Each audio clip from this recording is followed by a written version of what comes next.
আজ মধ্যশিক্ষা পর্ষদের মাননীয় সভাপতি ডক্টর রামানুজ গঙ্গোপাধ্যায় মাধ্যমিক পরীক্ষা 2024-এর ফলাফল দিতে গিয়ে এ মন্তব্য করেছেন একজন সাংবাদিকের প্রশ্নের উত্তরে যে যারা অযোগ্য শিক্ষক তারাও তো এবারে খাতা দেখেছেন।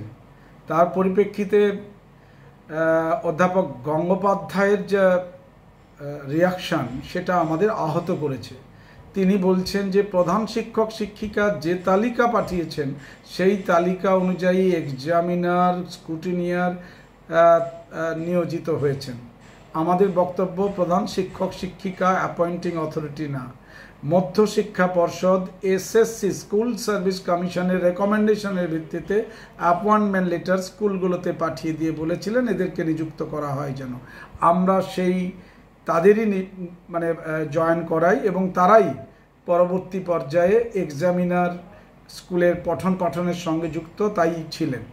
এভাবে প্রধান শিক্ষক শিক্ষিকাকে কাঠগড়ায় দান করিয়ে দেওয়ার কোনো যৌক্তিকতা আমরা খুঁজে পাই না। তিনি নিজে জানেন যে তার পূর্বসূরি যিনি বর্তমানে জেলে রয়েছেন তিনি এসএসসি রেকমেন্ডেশনের বাইরেও এমন কিছু অ্যাপয়েন্টমেন্ট ছেড়েছেন যা এসএসসি রেকমেন্ড করেনি এসএসসি রেকমেন্ড। তা সত্ত্বেও তিনি সেগুলো জেনে সেই মধ্যশিক্ষা পর্ষদের একই চেয়ারে বসে তিনি এমন কথা বলছেন যা আমাদের বিস্মিত করছে।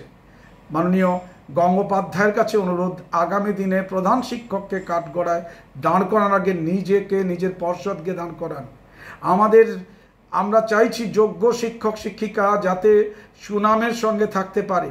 প্রতি ক্ষেত্রে এই অযোগ্যদের মিশিয়ে দিয়ে আমাদের মর্যাদাকে, শিক্ষা প্রতিষ্ঠানের মর্যাদাকে, তার যে গৌরবকে আপনি লুণ্ঠিত করবেন না, ভুলুণ্ঠিত করছেন। আর কখনো এরকম মন্তব্য আপনার মতো শিক্ষাবিদ যারা ওই চেয়ারে আপনার অনেক আগে যারা এসেছেন তারা এমন মন্তব্য করেননি। অনুরোধ করছি মাননীয় গঙ্গোপাধ্যায়ের কাছে এমন মন্তব্য যেন তিনি প্রত্যাহার করেন কিংবা ভবিষ্যতে এমন মন্তব্য থেকে দূরে থাকেন। আমরা এতে ব্যথিত হয়েছি। চন্দন মাইতি, রাজ্য সাধারণ সম্পাদক, advance society for advance social investors, Paschimbanga রাজ্য কমিটি। ধন্যবাদ।